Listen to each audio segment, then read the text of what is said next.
بسم اللہ الرحمن الرحیم۔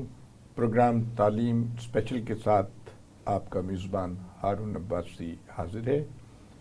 خواتین و حضرات، پچھلے ایک پروگرام میں ہم نے سید محسن رضوی صاحب کو بلایا تھا۔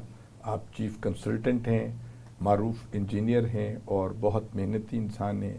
پہلے پروگرام میں ہم نے ان سے پاکستان میں جو مختلف پروجیکٹس ہو رہے ہیں، ان پہ کام کر رہے ہیں، اس کے بارے میں گفتگو کی تھی، جس میں ناردرن ایریاز میں جو پھلوں کو پریزرو کرنا، اس کو ویلیو ایڈڈ بنانے کے سلسلے میں تھا۔ اس کے علاوہ پانی کے پروجیکٹس پہ بات ہوئی تھی، ٹورزم پہ بات ہوئی تھی، اور سب سے بڑی بات جو ہے وہ کامرا میں جو ہمارا طیارے جو تیار ہوتے ہیں اور جو ہم بیرون ممالک کو بھیجتے ہیں، بہت بڑا پروجیکٹ تھا، اس پہ بات ہوئی تھی۔ لیکن آج جو ہماری گفتگو ہے وہ انڈسٹریل زونز پہ ہے۔ تو بہت شکریہ محسن صاحب، آپ ہمارے پروگرام میں تشریف لائے۔ آپ یہ بتائیے کہ جو انڈسٹریل زونز ہیں یہ کیا ملک بھر میں بن رہے ہیں یا صرف پنجاب میں بن رہے ہیں؟ عباسی صاحب، بیشتر پروگرام میں نے آپ کو بتایا تھا کہ ہم نے ٹیکنیکل ایجوکیشن کے لیے ٹیفٹا پنجاب بنایا، پنجاب ووکیشنل ٹریننگ کاؤنسل بنایا، تو یہ 98 میں بنائے۔ تو 4-5 سال کے بعد ہمارے پاس بچے آنا شروع ہوئے جو ان اداروں سے پاس آؤٹ ہو رہے تھے، اور انہوں نے ہمیں کہا کہ ہمیں تو نوکریاں نہیں مل رہی، تو یہ جو ہنر ہمیں آپ نے سکھایا ہے، جو تعلیم دی ہے، اس کا فائدہ کچھ ہو نہیں رہا۔ تو پھر اس وقت جہانگیر ترین صاحب کے ساتھ، چودھری پرویز الہی کے ساتھ بیٹھ کے ہم نے یہ فیصلہ کیا کہ ہم پنجاب کے اندر سے انڈسٹریلائزیشن کو آگے لے کے چلتے ہیں، اور ہم نے فیصلہ کیا یہاں انڈسٹریل زونز بنائیں گے۔ اتفاق کی بات ہے کہ میں جب سعودی عربیہ کے اندر کام کر رہا تھا تو میں جبیل انڈسٹریل اسٹیٹ کی ڈیزائن ٹیم میں شامل تھا، اور وہاں اتفاق سے کیونکہ میں کمپیوٹر وغیرہ پہ کام کرتا تھا، تو نہ صرف الیکٹریکل اور ٹیلی کام پہ میں نے کام کیا، civil engineering, mechanical engineering, fire fighting, سارے جو ادھر کے وہ چیزیں تھیں وہ میں نے ان کو مینیج کیا، تو اس کا بھی مجھے تجربہ تھا۔ تو ہم یہاں پہ ایک گروپ بنایا ہم نے کہ کہاں پہ نیا انڈسٹریل زون بنایا جائے۔ تو میں نے آپ کو بتایا تھا کہ میں پائلٹ بھی ہوں، تو میں عموماً یہ کرتا ہوں کہ میں اپنے جہاز میں بیٹھ کے، اور کیونکہ مجھے لاہور کا ٹاسک دیا گیا تھا تو میں نے لاہور کے گرد جہاز اڑایا، فلائی کیا، اور میں نے اس وقت حکومت پنجاب کو میں نے 3 لوکیشنز دیں۔ ایک میں نے شیخوپورہ کے پاس، ایک میں نے ننکانہ کے پاس، اور ایک میں نے رائیونڈ کے پاس سندر انڈسٹریل اسٹیٹ کی جگہ دی۔ یہ عموماً ہم 2000 فٹ کی بلندی پہ اڑتے ہیں تاکہ نیچے ہمیں نظر آئے کہ کہاں پہ زمین جو ہے بنجر ہے۔ جی، میں کیونکہ بنجر زمین ڈھونڈتا ہوں، کیونکہ جب مجھے انہوں نے جتنے بھی میں نے انٹرنیشنل سیمینارز اٹینڈ کیے ہیں انڈسٹریلائزیشن کے اوپر، تو سب انہوں نے یہ کہا، چائنا کی بھی پالیسی میٹر یہی ہے کہ جناب آپ انڈسٹریل زونز جو ہیں وہ بنجر علاقے میں بنائیں۔ تو ہم نے یہ تینوں جگہ پہ ہم نے بنجر علاقے آئیڈینٹیفائی کیے، لیکن تو بورڈ نے ان تینوں جگہوں کو اسٹڈی کیا، شیخوپورہ، ننکانہ اور رائیونڈ کے پاس سندر انڈسٹریل اسٹیٹ کی جگہ کو انہوں نے فائنل اس لیے کیا کہ میں نے ان کو ٹریول ڈسٹنس دیے تھے کہ گلبرگ سے اگر آپ سندر کی طرف جائیں گے تو آپ کو آدھا گھنٹہ لگے گا وہاں پہنچنے کے اندر۔ تو باقی جو جگہیں تھیں ان کے اندر کیونکہ جو ایگزیکٹوز تھے یا ڈائریکٹرز تھے یا انویسٹرز تھے ان کا زیادہ ٹائم لگ رہا تھا، تو اس لیے پھر سندر کا ہم نے فیصلہ کیا۔ سندر کے 2-3 واقعات میں آپ سے شیئر کرنا چاہوں گا کہ وہاں پہ پاکستان کا ورلڈ بینک کے حساب سے پاکستان کا بیسٹ انڈسٹریل زون ہے۔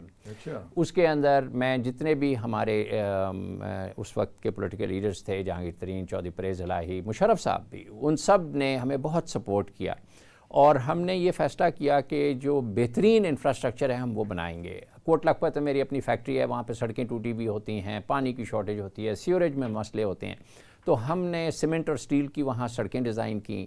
الیکٹریکل پاور سسٹم ہم نے بڑا زبردست بنایا، وہاں پہ انڈر گراؤنڈ پہلا پاکستان کا انڈسٹریل زون تھا جہاں پہ under ground electrical distribution system ہم نے بنایا، اور ہم نے ہر پلاٹ کے سامنے ٹرانسفارمر پہلے سے ہی رکھ دیا۔ یہ چودھری پرویز الہی صاحب کا فیصلہ تھا، اور انہوں نے حکومت پنجاب کے سیکرٹری انڈسٹریز کو کہا کہ جی ہر پلاٹ کے سامنے ٹرانسفارمر پہلے سے رکھا ہوا ہوگا تاکہ فیکٹری جس وقت آئے اس کو بجلی کے لیے انتظار نہ کرنا پڑے اور فوراً پروڈکشن شروع ہو جائے۔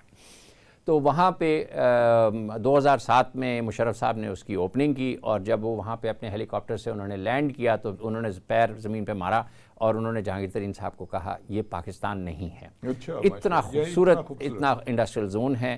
اور کبھی آپ وہاں جائیں، آپ وہاں دیکھیں کہ نہ صرف سڑکیں اچھی ہیں، سیوریج کا ہم نے 6 فٹ کا پائپ ڈالا، انڈر گراؤنڈ بجلی ہے، بجلی فیل ہوتی نہیں ہے، وہاں پہ آٹومیٹک میٹر ریڈنگ ہم نے لگائی ہوئی ہے، اور اس وقت ماشاءاللہ وہاں پہ 700 فیکٹریوں کے اندر تقریباً 70,000 سے 1 لاکھ ملازم تو وہاں پہ کام کر رہا ہے۔ لیکن اگر آپ اس کا ملٹی پلائر افیکٹ دیکھتے ہیں باقی شہر کے اندر تو کم از کم 10 لاکھ لوگوں کو اس کی وجہ سے نوکریاں اور آپ سمجھیں کہ فوڈ سپلائیز ان کی وجہ سے ملتی ہیں۔ کتنے ایریے میں بنائی ہے آپ نے؟ یہ 2000 ایکڑ کے اوپر محیط ہے، اور اب ہماری کوشش یہ ہے کہ ہم 2000 سے اس کو پروجیکٹس کو آگے لے کے جائیں تاکہ 3000 سے 5000 ایکڑ کی طرف لے کے جائیں۔ اچھا یہ فرمائیں کہ اس میں جو ہمارے مزدور کام کرتے ہیں کوئی ریزیڈینشیل ایریا بھی ہے اس میں، ان کے کام کا کیا ہوتا ہے، کہاں سے آتے ہوں گے وہ؟ بورڈ کے ممبران نے یہ کہا کہ انڈسٹریل زون کے اندر ہو سکتا ہے پولیٹیکل ڈسٹربنس ہو، تو بالکل قریب ہی ہم نے ان کے لیے رہائش کا بندوبست کیا ہوا ہے۔ گورنمنٹ آف پنجاب نے، لیبر ڈپارٹمنٹ نے وہاں پہ ان کی رہائش کے لیے زمینیں بھی الاٹ کی ہیں، اور وہاں پہ وہ ان کے لیے یہ جو ہوتے ہیں اپارٹمنٹس بھی بناتے ہیں، اور پرائیویٹ سیکٹر کو ہم نے ساتھ لیا ہوا ہے جو کہ مزدوروں کو بھی رہائش دیتے ہیں، اور وہاں پہ کافی ریزیڈینشیل کالونیز ہیں، اس کے اندر جو کمپنی کے ایگزیکٹیوز ہیں پھر وہ وہیں ٹھہرتے ہیں تاکہ وہ 10 سے 15 منٹ کے اندر وہاں پہ پہنچ جائیں۔ یہ فرمائیں جو آپ 700 فیکٹریز لگی ہیں تو کس قسم کی فیکٹریز ہیں وہاں پہ؟ جو سب سے زیادہ فیکٹریاں اس وقت جو چل رہی ہیں اس کے اندر انجینئرنگ کی صنعت کی ہیں، فارماسیوٹیکلز ہیں، فوڈ اور اس کی ٹیکسٹائل کی وہاں پہ فیکٹریز ہیں سب سے زیادہ، اور کچھ نئی بھی آ جاتی ہیں، پینٹس کی فیکٹریاں بھی آئی ہیں، کیمیکلز کی فیکٹریاں بھی آئی ہیں، آٹے کی فیکٹریاں بھی ہیں۔ تو پوری کمبینیشن ہے جو پنجاب کی اسٹرینتھس ہیں ان کی بیسس کے اوپر۔ Okay, very good. پھر اس کے بعد ہمارا ایک اور انڈسٹریل زون تھا ملتان کے اندر، تو ملتان کے جو انڈسٹریل زون تھا وہاں پہ کافی برا حال تھا، وہاں پہ ہر سڑکوں پہ ہر وقت پانی بہ رہا ہوتا تھا، ٹیکسٹائل یونٹ جب پانی نکالتے تھے تو وہ سڑکیں ٹوٹ جاتی تھیں۔ تو پہلے ہم نے پرانا انڈسٹریل زون وہاں کے بورڈ ممبرز کے ساتھ مل کے ٹھیک کیا، اور پھر ہم نے اس کے آگے 700 ایکڑ کا ایک نیا انڈسٹریل زون بنایا۔ الحمدللہ دونوں انڈسٹریل زون اس وقت فل چل رہے ہیں، اور سندر کی طرح وہاں بھی تقریباً 600-700 فیکٹریاں فل کام کر رہی ہیں۔ یہ فرمائیے کہ یہ جو انڈسٹریل ویسٹ ہوتا ہے، دیکھنے میں یہ آیا ہے کہ ہمارے دریا برباد ہو گئے، ہماری نہریں خراب ہو گئیں، تو اس کے لیے آپ کیا کرتے ہیں؟ اب جیسے 700 فیکٹریاں جہاں کام کر رہی ہیں تو معلوم نہیں کتنا اس میں سے ویسٹ وہ جاتا کہاں جاتا ہے، اچھا، یہ بڑی کرتے ہیں؟ انٹرسٹنگ بات ہے، ہم نے پورے ایشو کو بڑا ڈیپلی اسٹڈی کیا، تو زیادہ تر فیکٹریاں جو ہیں وہاں پہ وہ اس کے اندر سالڈ ویسٹ تو ہے لیکن لیکوڈ ویسٹ اس کے اندر بہت کم ہے۔ اچھا، پلان وہاں موجود ہے، جگہ ہم نے رکھی ہوئی ہے کہ وہاں پہ جو فیکٹری کا ویسٹ نکلے گا لیکوڈ ویسٹ اس کو ہم ٹریٹ کریں گے۔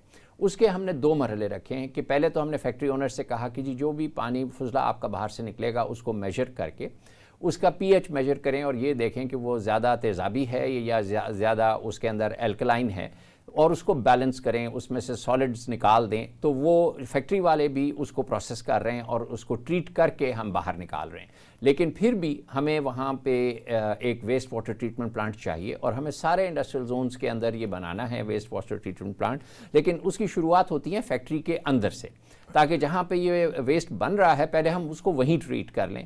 اچھا، اور انٹرسٹنگ بات یہ ہے کہ اگر ہم ہر فیکٹری کے اندر ویسٹ کو ٹریٹ کریں گے تو یہ انجینئرنگ انڈسٹری کے لیے بہت بڑا موقع ہے کہ وہاں پہ یہ تقریباً 200 ارب روپے کی ایک بزنس اپرچونٹی ہے کہ ہم چھوٹے چھوٹے ٹریٹمنٹ پلانٹس بنائیں، اور وہ ٹریٹمنٹ پلانٹس ہی اس ویسٹ کو پروسیس کر کے ٹریٹ کر کے اور ایگریکلچر کوالٹی پانی باہر نکالیں۔ تو پھر اس کے بعد جو بڑا جو combined waste water treatment plant بنے گا انڈسٹریل زون کے آخر کے اندر، اس کی سائز بھی کم ہوگا، اس کی آپریٹنگ کاسٹ بھی کم ہوگی، تو ایک ایفیشینٹ طریقے سے ہمیں اس کو بنانا ہوتا ہے۔ یہ بتائیے ان فیکٹریوں میں جو کچھ مینوفیکچر ہوتا ہے کیا وہ بین الاقوامی معیار کے مطابق ہوتا ہے؟ کیا وہ اس میں سے ایکسپورٹ بھی کچھ کر سکتے ہیں ہم، یا صرف بہت ساری فیکٹریاں ایکسپورٹ کر رہی ہیں، خاص طور پہ جو انجینئرنگ گڈس ایکسپورٹ ہو رہے ہیں، ٹیکسٹائل گڈس ایکسپورٹ ہو رہے ہیں، فروٹس ویجیٹیبلز پروسیسنگ ہے وہ ایکسپورٹ ہو رہی ہے، ہماری یہ جو فارماسیوٹیکل انڈسٹری ہے وہ ایکسپورٹس کر رہی ہیں، تو بہت کچھ وہاں پہ ایکسپورٹ ہو رہا ہے. ہمارے جینز اور وہاں پہ یہ جو کپڑے بنانے والی فیکٹریاں ہیں وہ اپنے پروڈکٹس کو ایکسپورٹ کر رہی ہیں وہاں پہ، تو یہ ہر جگہ ایکسپورٹ ہو رہا ہے ہر زون کے اندر. تو اس وقت ہم نے یہ فیصلہ کیا تھا کہ پنجاب کے ہر ڈسٹرکٹ کے اندر ہم انڈسٹریل زون بنائیں گے. وہ پولیٹیکل اپ ہیولز کی وجہ سے چیزیں سلو ہو جاتی ہیں، لیکن نہ صرف یہ کہ ہمیں ہر ڈسٹرکٹ میں بنانا چاہیے بلکہ ہر صوبے کو چاہیے کہ ہم اپنے ہر ایریا کے اندر، ہر ڈسٹرکٹ کے اندر انڈسٹریل زونز بنائیں. اچھا یہ فرمائیں کہ یہ جو آپ انڈسٹریل زون بناتے ہیں تو ماحولیاتی آلودگی جو ہے اس پہ اس کے بڑے اثرات پڑتے ہیں، دھوئیں اس کا کیا پروسیس کرتے ہیں؟ زیادہ تر ہمارے جو انڈسٹریلسٹ ہیں بہت ذمہ دار ہیں، اور جو انڈسٹریل زونز کے اندر جو فیکٹریاں لگی ہوئی ہیں اس کے اندر ہمارے ہاں جو دھواں نکلتا ہے نا وہ کلین ہو کے نکلتا ہے، اور اس کے اندر جو اس کو پانی سے واش کر کے نکالتے ہیں تاکہ اس میں جتنی بھی ویسٹ ہو وہ ساری تیزابیت اور سلفیورک ایسڈ اور نائٹرس آکسائڈز جو ہیں وہ اس میں سے باہر نکل آئیں، اور وہ پھر پانی کی شیپ کے اندر ان کو ہم ٹریٹ کرتے ہیں. تو وہ کتنی ہائٹ تک جاتا ہے دھواں؟ چمنیز اگر 50 فٹ سے لے کے 100 فٹ کی ہائٹ کے اوپر ہوں گی تو بالکل صاف دھواں نکلتا ہے، اسٹیم نکلتی ہے اس کے اندر سے. جی تو پھر اس کے بعد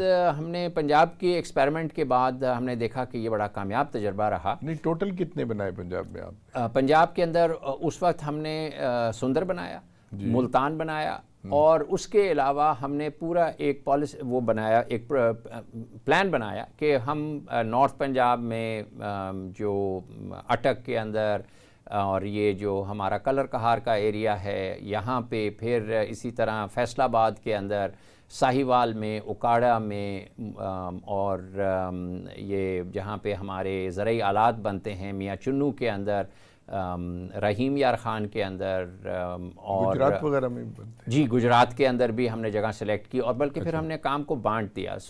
یہ جو Punjab industrial estate development and management company ہے وہ بڑے انڈسٹریل زونز بنا رہی ہے، اور پنجاب اسمال انڈسٹریز کارپوریشن بھی بڑا اچھا کام کر رہی ہے، اور انہوں نے 100 سے 200 ایکڑ کے کافی انڈسٹریل زونز بنائے ہیں، تقریباً 30 سے زیادہ انڈسٹریل زونز انہوں نے بھی بنائے ہیں.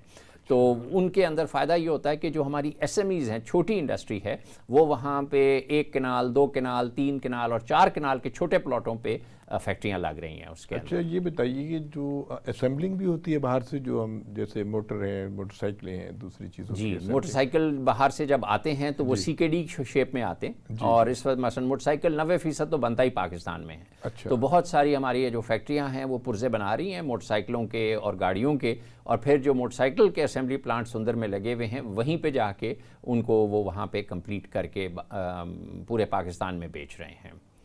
تو آپ یہ بتائیے ایک انڈسٹریل زون جو ہے اس سے یعنی ہمارے زر مبادلہ کتنا آ سکتا ہے، اور ہمیں معیشت پہ اس کا کیا اثرات ہوں؟ دیکھیں ہم نے یہ اندازہ لگایا تھا کہ پر ایکڑ اگر ہم 10 کروڑ کی انویسٹمنٹ کریں گے تو 100 کروڑ کی وہاں سے پروڈکشن ہوگی. اچھا تو یہ 100 کروڑ کا مطلب ہے تقریباً کہ ہم 10 بلین روپیز کی وہاں سے جو پروڈکشن کریں گے، اگر اس کے اندر سے ہم آپ سمجھیں کہ 30 to 40% بھی ایکسپورٹ کریں گے تو اس سے کم از کم $1 بلین کی ایکسپورٹ وہاں سے ہر انڈسٹریل زون سے ہو سکتی ہے.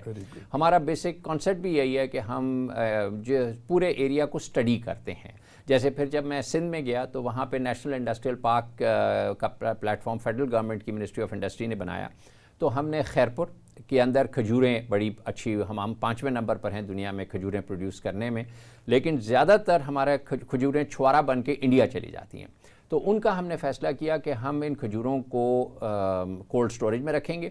ایک تو ہم ان کو نکالیں گے رمضان کے اندر، تو 20 روپے کلو کی جو کھجور ہے جب رمضان کے اندر وہ 200 روپے کی بکتی ہے تو فارمر کو بھی فائدہ ہوتا ہے، سب کو فائدہ ہوتا ہے. اچھا. دوسرا ہم ان کو پروسیس کریں گے اور اس میں سے گٹلیاں نکال کے پھر ہم ان کو ایکسپورٹ کے لیے پیک کریں گے، اور بے تحاشا خیرپور کے اندر ایکسپورٹنگ یونٹس لگے ہوئے ہیں اور بہت زیادہ وہاں سے ایکسپورٹ ہو رہی ہے، بلکہ میں کہوں گا کہ زیادہ تر کھجور ہماری ایکسپورٹ ہو رہی ہے.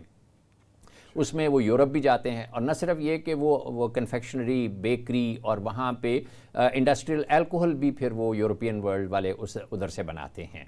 اور پھر اس کے بعد ہم نے کورنگی کریک کے اندر، کورنگی کا جو پرانا انڈسٹریل زون ہے وہاں پہ بڑی بڑی فیکٹریوں کے لیے تو جگہ ہے، لیکن کراچی کے اندر چھوٹی صنعت کے لیے کوئی جگہ نہیں تھی، تو پاکستان ریفائنری کے قریب ایک جگہ 200 ایکڑ کی ہماری PIDC کا ایک ادارہ ہے، انہوں نے ہمیں 200 ایکڑ جگہ دی، تو اس کے اندر ہم نے کورنگی کریک انڈسٹریل پارک بنایا، اور وہاں پہ ہم نے جو پلاٹ سائز تھا وہ آدھا ایکڑ اور 1 ایکڑ رکھا۔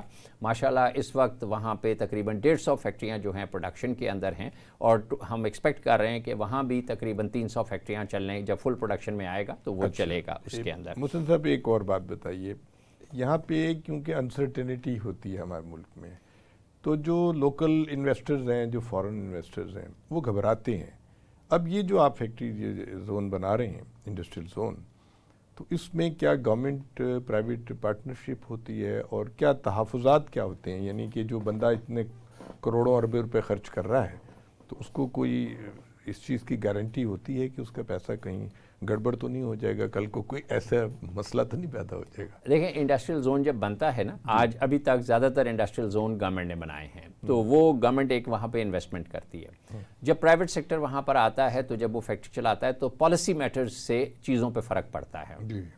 اب ہم جیسے، کیونکہ میں خود بھی انجینئرنگ انڈسٹری سے میرا تعلق ہے، تو انجینئرنگ ڈیولپمنٹ بورڈ ہے اور کافی سارے ادارے ہیں، منسٹری آف انڈسٹریز ہے، federal ministry of industries, ministry of commerce. ہماری کوشش یہی ہوتی ہے کہ ہم لوکل مینوفیکچرنگ کو سپورٹ کریں، اور اسی وجہ سے آپ دیکھیں کہ موٹر سائیکل جو ہے 90% لوکل بن رہا ہے، اور پاکستان کے اندر تقریباً 2 کروڑ موٹر سائیکل جو ہیں اس وقت سڑکوں پہ چل رہے ہیں، 25 لاکھ تقریباً سال کے بن رہے ہیں، اور اس وقت کروڑوں موٹر سائیکل جو ہیں سڑکوں پہ چل رہے ہیں، اور ان کے سارے پرزے اور آفٹر سیلز کے اندر وہ ساری چیزیں وہاں بن رہی ہیں۔ بلکہ جب ہم نے بن قاسم انڈسٹریل پارک بنایا تو وہاں پہ یاماہا جاپان آیا اور اس نے 50 ایکڑ کے اوپر اپنی فیکٹری لگائی ہے، تو ابھی آپ دیکھیں ہونڈا بھی بن رہا ہے، سوزوکی بھی بن رہا ہے، یاماہا بھی بن رہا ہے، اس کے علاوہ بہت سارے چائنیز برانڈز بھی بن رہے ہیں۔ تو اتنی جب ورائٹی بنتی ہے تو اس کا فائدہ یوزر کو ہوتا ہے، کیونکہ کمپٹیشن کی وجہ سے پرائس نیچے آتی ہے۔ اب کیونکہ اس وقت پیٹرول اور چیزیں، یہ بجلی بڑی مہنگی ہوئی ہے، تو اب ہماری کوشش ہے کہ ہم الیکٹرک وہیکلز بنائیں، الیکٹرک موٹر سائیکلز بنائیں، اسکوٹیز بنائیں، اور 3 ویلر لوڈرز بنائیں، جس کے اوپر سولر پینل لگا کے ان کی الیکٹریکل بیٹریز کو چارجنگ کا سسٹم بھی بنایا جائے، تو اس سے جو یوزر ہے اس کا جو روزانہ ٹریول کی جو کاسٹ ہے وہ تقریباً 1/3 رہ جائے گی۔ تو یہ ایک کنٹینیوس پروسیس ہوتا ہے جس کے اندر حکومت کو یہ چاہیے کہ انڈسٹریل زونز کی ایک پوری کی پورا ایک سسٹم ہونا چاہیے جو چلتا چلا جائے، اور ایک کے بعد ایک انڈسٹریل زونز بنتے چلے جائیں، تاکہ لوگ اپنے جو انویسٹمنٹ پلانز ہیں ان کو پلان بھی کریں اور امپلیمنٹ بھی کریں۔ جی خواتین و حضرات، آپ گفتگو سن رہے ہیں سید محسن رضوی صاحب کی، جو چیف کنسلٹنٹ ہیں اور پاکستان بھر میں انڈسٹریل زون لگا رہے ہیں۔ یہ ہمارا گفتگو کا سلسلہ جاری رہے گا ایک چھوٹے سے بریک کے بعد۔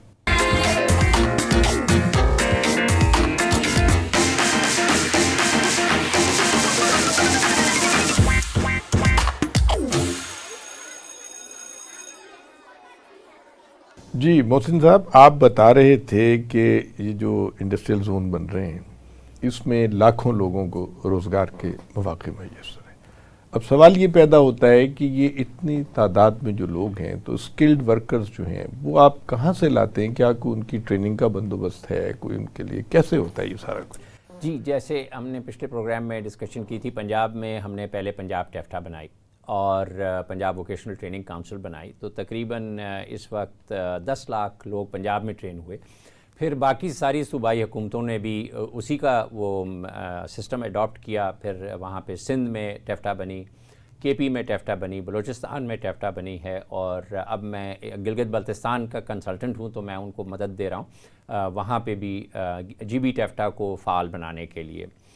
تو یہ ایک بہترین نظام ہوتا ہے، کیونکہ زیادہ تر بچے جو ہیں وہ B A F A B A D کی ڈگریاں نہیں لے سکتے، تو ہمیں چاہیے کہ ہم 8ویں جماعت سے ہی بچوں کو ہنر سکھانا شروع کر دیں، تاکہ میٹرک کر کے وہ اس قابل ہو جائیں کہ وہ کوئی نہ کوئی فیکٹری کے اندر کام کرنا شروع کر دیں یا اپنا کام شروع کر دیں. تو اس سے پھر ان کی آپ یہ سمجھیں کہ ایک دفعہ آپ نے کسی کو ہنر سکھا دیا، مچھلی پکڑنا سکھا دی، وہ کبھی بھوکا نہیں رہے گا. تو اب میرا خیال ہے کہ ہر حکومت، صوبائی حکومت بھی اور فیڈرل گورنمنٹ بھی اس پہ بہت فوکس ہے ان کا کہ یوتھ کے لیے امپلائمنٹ اپرچونیٹیز کا پیدا کرنے کا طریقہ یہی ہے کہ انڈسٹریل زونز بنے اور اس کے ساتھ ساتھ یہ ٹریننگ کے پروگرام کیے جائیں اور ان بچوں کو پھر وہاں پہ نوکریاں دی جائیں. میں نے پھر سندھ کے فیڈرل گورنمنٹ کے ساتھ کام کرنے کے بعد پھر 2015 سے 18 تک میں کے پی کے اندر گیا، اور کے پی کے اندر ہم نے سوات سے لے کے ڈیرہ اسماعیل خان تک تقریباً 18 انڈسٹریل زونز کی پلاننگ کی، اور 5 انڈسٹریل زونز کو ہم نے اسپیشل اکنامک زونز کو ہم نے آپریشن کے اندر لے آئے، جس کے اندر ہتار، جس کے اندر رشکئی، جس کے اندر ڈیرہ اسماعیل خان، اور ہم نے سوات میں، چترال میں، درابن میں، ڈیرہ اسماعیل خان کے پاس درابن ہے بالکل بارڈر کے اوپر، بلوچستان کے پی کے بارڈر کے اوپر، پھر وہاں پہ کرک کے اندر جہاں پہ تیل ہمارا نکلا ہوا ہے تو وہاں پہ آئل ریفائنری کی جگہ بنائی ہے تاکہ وہاں پہ آئل وہاں سے پورے پاکستان کو ملتا ہے. 50% پاکستان کا تیل جو ہے اس وقت کرک سے آ رہا ہے. تو یہ جو 18 انڈسٹریل زونز وہاں پہ کے پی میں اب بنتے چلے جائیں گے، 5 تو ہم نے شروع کرا دیے تھے، لیکن اب یہ جب جتنے بنتے چلے جائیں گے تو آپ سمجھیں کہ ہر زون کے اندر تقریباً کوئی 50,000 ملازمت پیدا ہو جائے گی، اور جس کی وجہ سے جب ہم نے وہاں 2013 میں جا کے سروے وغیرہ کرنا شروع کیا تھا تو وہاں پہ آپ سمجھیں کہ تقریباً ہر روز دھماکے ہوتے تھے. لیکن ایک طرف ضرب عضب حکومت کی طرف سے، آرمی کی طرف سے ہو رہی تھی، اور ادھر سے ہم نے جو یہ ٹیکنیکل ٹریننگ ہمیں یونیڈو نے تقریباً 1.4 ارب روپے دیے تھے، تو ہم نے 60,000 بچوں کو ہنر سکھایا اور پھر ان کو جو ایگزسٹنگ فیکٹریز ہیں اس کے اندر آن دا جاب ٹریننگ کا بندوبست کیا. تو اب آپ دیکھیں کہ 2015 کے بعد وہاں پہ حالات بہت بہتر ہیں، وہاں پہ ٹیررزم تقریباً ختم ہو چکی ہے، اور اگر ہم یہ سلسلہ جاری رکھیں پورا نارتھ سے لے کے ساؤتھ تک کے اندر، کیونکہ جیسے ساؤتھ پنجاب کے ایشوز ہیں اسی طرح ساؤتھ کے پی کے اندر بھی ہمیں بڑا فوکس کرنا ہے کہ وہاں پہ ہم بچوں کی ملازمت انڈسٹریلائزیشن کے ساتھ کریں اس کے ساتھ.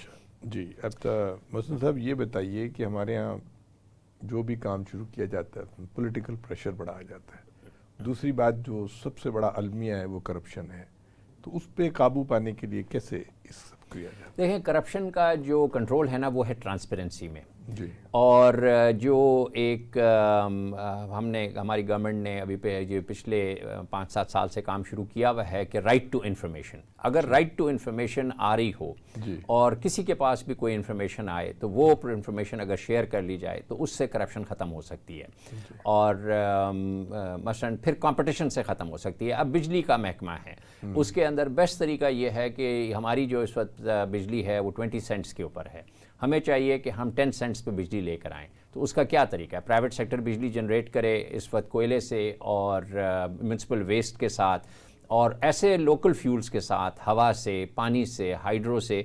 یہ جب ہم بجلی جنریٹ کریں گے تو اس سے ہماری بجلی کی کاسٹ نیچے ہو جائے گی. اب اس میں ہم نے غلطیاں بھی کی، مثلاً ہمارے پاس ہمیشہ بجلی کی شارٹیج رہی ہے. اب کے ٹی بندر کا ایک پروجیکٹ تھا، وہ ایک 6,000 میگا واٹ کا ایک پولیٹیکل پارٹی نے لگایا، دوسری پولیٹیکل پارٹی نے کینسل کیا، اس میں بھی پرابلم آئی. پھر ہمارے ایک جنرل ذوالفقار صاحب تھے، وہ کہتے تھے کہ جی میرے پاس تو اتنی بجلی زیادہ ہے کہ میں ایکسپورٹ کر دوں گا، اور 2006 کے اندر پھر ایک دفعہ لوڈ شیڈنگ شروع ہو گئی، اور ابھی تک لوڈ شیڈنگ چل رہی ہے.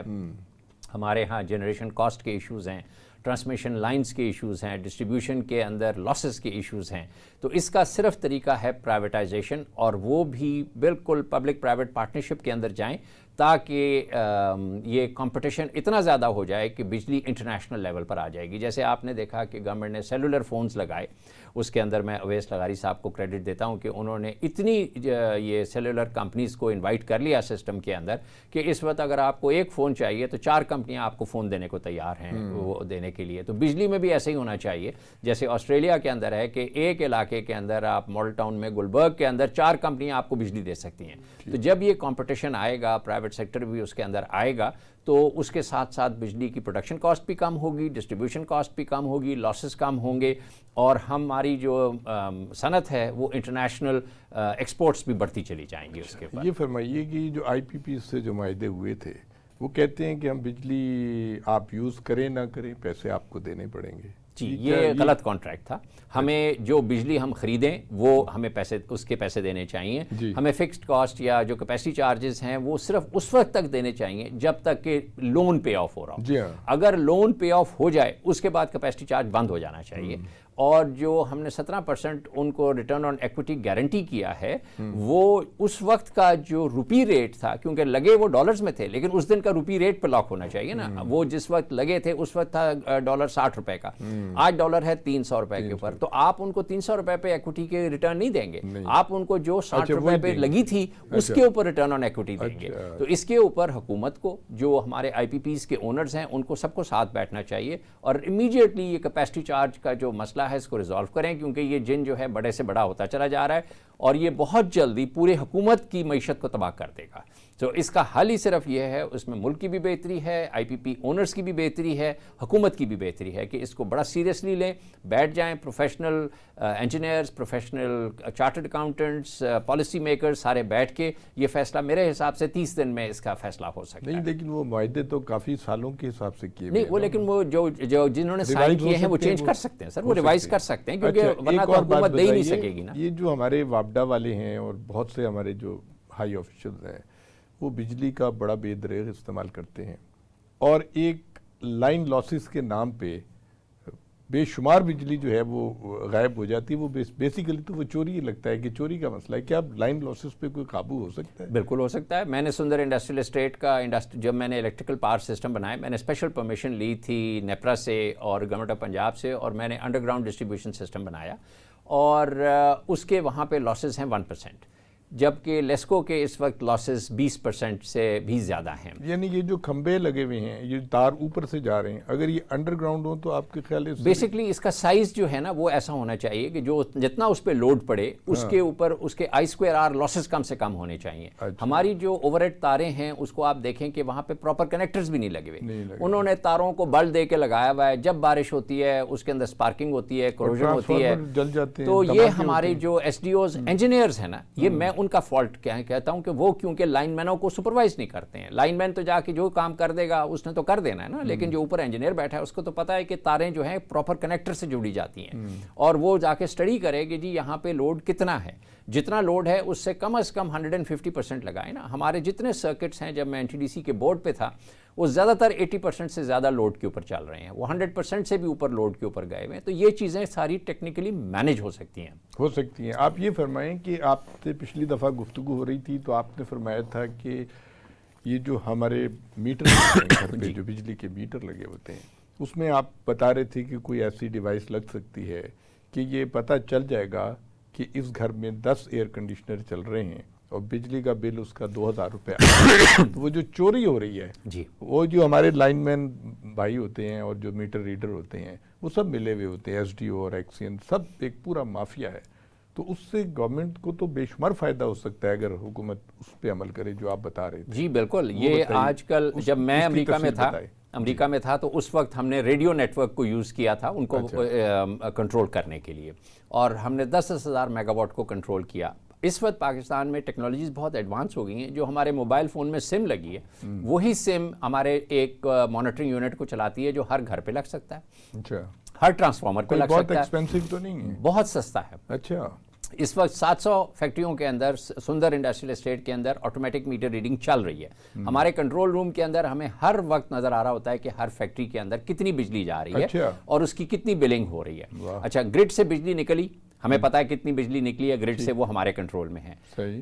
اور مہینے کے آخر میں ہمیں پتہ ہے کہ جی ہمارے اتنے کلو واٹس بکے ہیں، اتنے یونٹ بکے ہیں، کیا ہم نے سارے یونٹ بل کر لیے ہیں، اور ہماری 99.9% بلنگ ہو رہی ہے. تو اس لیے وہاں پہ لاسز نہیں ہیں. اور وہاں پہ میں نے اسپیشل پرمیشن لی تھی نیپرا سے سندر کے اندر کہ ہم 25% سستی بجلی لیتے ہیں، 25 پیسے، اور وہ جب ہم 25 پیسے زیادہ کے اوپر بیچتے ہیں، ریٹ وہی ہے جو کوٹ لکھپت کے بجلی والوں کو جا رہا ہے، لیکن اس 25 پیسے کی وجہ سے ہمیں اتنی آمدنی ہو جاتی ہے سندر کے بورڈ آف مینجمنٹ کو کہ ہم وہاں پہ اپنی پاور اسٹرکچر کو بھی، سڑکوں کو بھی، اور ہر چیز کو مینٹین کر سکتے ہیں. تو یہ بالکل پاسبل ہے. اور میں اس وقت بڑے کانفیڈنس سے کہہ سکتا ہوں کہ اس وقت جو ڈسٹریبیوشن کمپنیاں 20 اور 25% پہ بیٹھی ہیں، ان کو ہم 5% لاسز کے اوپر لے کر آ سکتے ہیں. باقی یہ 20% سارا جو ہے میرے حساب سے یہ چوری ہے. واہ. اور یہ جو آپ انڈر گراؤنڈ کی بات کر رہے ہیں، اگر فرض کیجئے اس کو شروع کیا جائے تو یہ تو بلینز آف روپیز کا خرچہ ہے. اس کی کیسے کریں گے؟ اگر آپ مرحلہ وار کر سکتے ہیں. دیکھیں ڈیفینس نے، ڈی ایچ اے نے ساری جگہ انڈر گراؤنڈ کر لی ہے. اور انڈر گراؤنڈ کرنے پہ تھوڑا سا شروع میں خرچہ ہوتا ہے، لیکن جب آپ 5 سال 10 سال اور 20 سال کے اوپر اس کی کاسٹنگ کرتے ہیں تو 5 سال میں آپ کے پیسے پورے ہو جاتے ہیں. کیونکہ ایک تو فیلئر نہیں ہوتا، آندھی طوفان میں کچھ نہیں ہوتا، بسنت میں کچھ نہیں ہوتا. تو ظاہر سی بات ہے تاریں کیونکہ نیچے پڑی ہوئی، جتنی تاریں آپ اوپر لگائیں گے وہ سارے موسم کا ان پہ اثر آ رہا ہوتا ہے. ہر روز وہ بجلی ٹرپ ہو رہی ہوتی ہے. تو اب جو ریزیڈینشیل کالونیاں لوگ بنا رہے ہیں، جو پرائیویٹ سیکٹر بنا رہا ہے، وہ بھی اب سارے انڈر گراؤنڈ ڈسٹریبیوشن سسٹم پہ جا رہے ہیں. یہ فرمائیں کہ بلوچستان میں لا اینڈ آرڈر کا بڑا مسئلہ ہے. آپ نے ضرب اسب وغیرہ کی بات کی تھی. اس وقت بھی وہاں پہ کافی خوفناک صورتحال ہے کہ وہ جو بلوچستان لبریشن آرمی بنی، جعلی قسم کے وہ جو بنے ہوئے ہیں، اور فنڈنگ ہو رہی ہے انڈیا سے اور کہاں سے. وہاں پہ آپ کے کیا چانسز ہیں انڈسٹریل زون لگانے کے؟ سر میرا اس بات پہ ایمان ہے کہ اگر ہم بلوچستان کے اندر فیکٹریاں لگائیں، انڈسٹریل زونز بنائیں. میں نے جیوانی گوادر سے لے کے زوب تک سارا بائی روڈ میں نے سارا ایریا ٹریول کیا. جو وہاں کی اسٹرینتھ ہے اس کی بیسس پہ گوادر میں فشریز ہے، پھر پنجگور اور تربت کے اندر کھجوریں ہیں، پھر وہاں پہ قلعہ سیف اللہ میں کرومیم ہے. ہمیں چاہیے کہ بلوچستان کی جتنی بھی اسٹرینتھس ہیں ان کے اوپر وہاں پہ انڈسٹریل زونز بنائیں. اور میں 4 بنا رہا ہوں، 2 بن چکے ہیں. بوستان اور ہب، بوستان کوئٹہ کے قریب ہے اور ہب کراچی کے قریب ہے. اس طرح ہمیں چاہیے کہ وہاں پہ بھی انڈسٹریل زونز کریں. میں نیو چیف منسٹر صاحب کو، سرفراز بلوچی صاحب کو مبارکباد بھی دیتا ہوں اور ان کو سجیسٹ کرتا ہوں کہ وہ پورے بلوچستان کے اندر انڈسٹریل زونز بنائیں. اور میں یقین سے کہتا ہوں کہ ہم اتنی نوکریاں وہاں پہ پیدا کر دیں گے کہ لوگ ایران سے تیل سمگل کرنا بھول جائیں گے. اس لیے وہاں پہ فشریز کے اندر، مائننگ کے اندر بہت اپرچونٹیز ہیں، فروٹ پروسیسنگ کے اندر. اسی طرح گلگت بلتستان کے اندر سے ہم چیزیں ایکسپورٹ کر سکتے ہیں چائنا کو.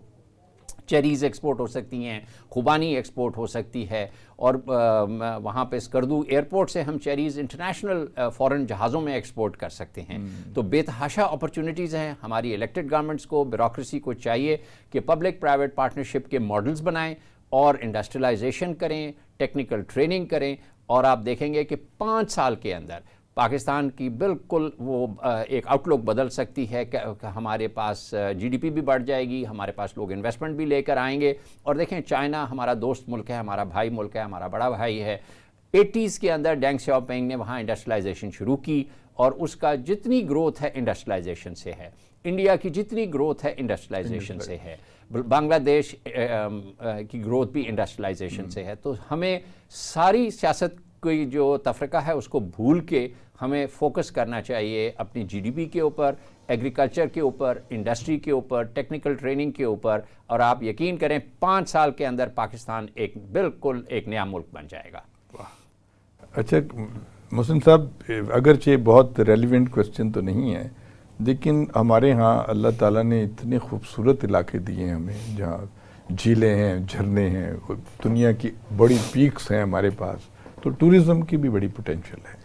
تو اگر اس میں کچھ ہو سکتا ہے کام کہ ٹورسٹ کو ہم اٹریکٹ کریں. جی میری دلی بات آپ نے کر لی. میں پائلٹ ہوں اور ہمارے پاس لوگ لے کر آتے ہیں چارٹر کی ڈیمانڈ کہ جناب اسلام آباد سے ہم نے چترال جانا ہے، گلگت جانا ہے، اسکردو جانا ہے. ہمیں ہماری گلگت بلتستان گورنمنٹ، کے پی گورنمنٹ، پنجاب گورنمنٹ، سب کے پاس بڑے اچھے علاقے ہیں، بلوچستان کے پاس ہیں اور سندھ کے پاس بھی ہیں. تو ہمیں چاہیے کہ ایک پورا ماسٹر پلان بنائیں ٹورزم کے اوپر، اور بدھسٹ ہم ٹورسٹ کو باہر سے لے کر آئیں، وہاں پر ہم ان کو بدھسٹ سائٹس کے اوپر لے کے جائیں. اسی طرح ہم کینیڈا سے اور امریکہ سے سکھوں کو لے کر آئیں ننکانہ صاحب کے لیے. ہم ٹورزم سے $30 بلین تو ہم صرف ٹورزم سے ارن کر سکتے ہیں، اور اس میں گراؤنڈ ٹریولنگ، اس کے اندر ایئر ٹریولنگ، پھر ہوٹل بنیں گے اور لوگوں کی وہ روزگار ہوگی، وہاں پہ ٹورسٹ گائیڈز بنیں گے، سروس انڈسٹری گروتھ کرے گی. تو یہ ایک دم سے ہمارا ایک آپ سمجھیں کہ ایگزسٹنگ انفراسٹرکچر کو پروموٹ کریں گے. ہمارا کے پی بڑا خوبصورت ہے، پنجاب کا نارتھ بڑا خوبصورت ہے، گلگت بلتستان نہایت ہی خوبصورت علاقہ ہے.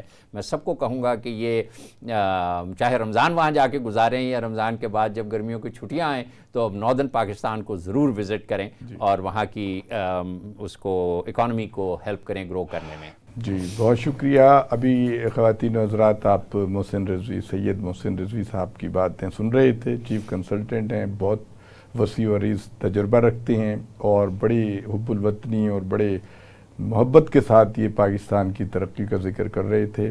امید ہے آپ کو یہ پروگرام بہت پسند آیا ہوگا. بہت شکریہ آپ تشریف لائے. بہت شکریہ.